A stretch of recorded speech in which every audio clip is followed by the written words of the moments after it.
It took me 10 years to make my web design portfolio.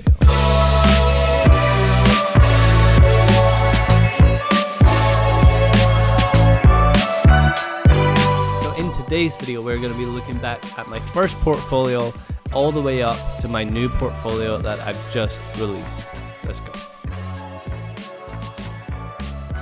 So using Wayback Machine, it looks like we have a website from 2009, which was probably the first time I ever made any sort of website. But then I actually lost access to the .com website, and then I had to get the .co.uk website. And it looks like the earliest entry we have for that is 2011. So let's see. Looks like we're not really getting a result here, but we can see the text that I had on the website. I create clean, easy to use, colorful websites. And I also create logos, MySpace layouts, and event posters.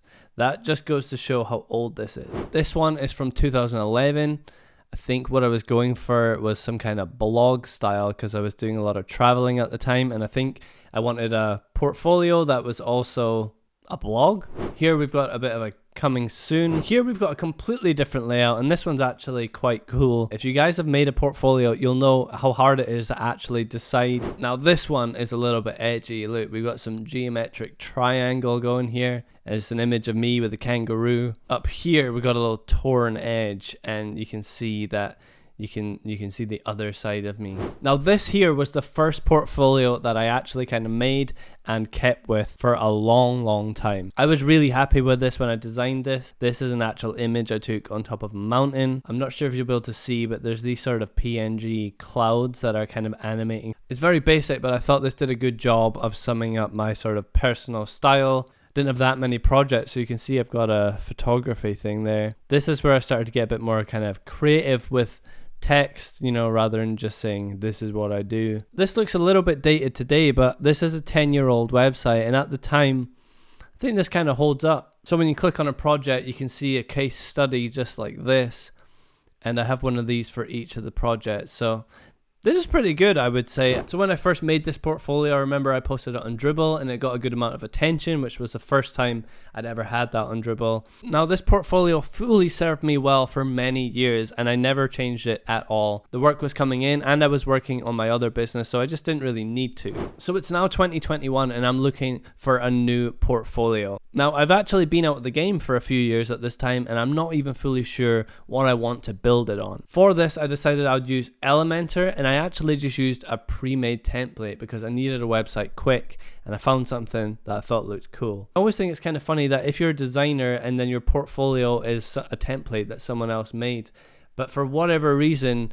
this just served the purpose for what I needed at the time. I just needed something quick that showed what I did and showed off the work that I was capable of doing. Now, 10 whole years after my first initial portfolio that I fully designed and was happy with, it was time for a new one. Now, this was my redesign portfolio that I made for 2025 that I got 99% finished. Now, you can see I built this in Framer. We've got this kind of background video here. When you scroll down, see some of these projects, built in all the animation, hover states. You can see some testimonials here. Here we've got some of the services that I offer. Here we've got another video, and then we go down here into pricing. I was really happy with this website, and this was definitely the sort of direction, because what I wanted this website to do was show off my personality as a designer. You guys know I'm making these videos right now, so it's kind of putting me out there, the personal brand of what I do. And I wanted a website that went beyond just showing some rectangles, some UI on a screen. But this website, 99% finished. At the last minute, I had a change of heart, and I thought I'm going to scrap the whole thing. I decided to go a new direction and strip everything back. Most of the people finding my website anyway either find me on X, they find me on YouTube, or word of mouth and recommendations from previous clients. So most of the people coming to the site, they already know about me, they already know what I do anyway. So I really just need the site to show the work, and I need the work to be easy to update. I don't want to feel bogged down by needing to post a case study every time I just want to update the website. I want to be able to chuck in images as and when I please. I need something light and easy. In just a couple of hours, I fully built out the entire portfolio using Framer. And then my brother Aaron helped me take some portrait photos for my new personal branding to update on the website and across all socials.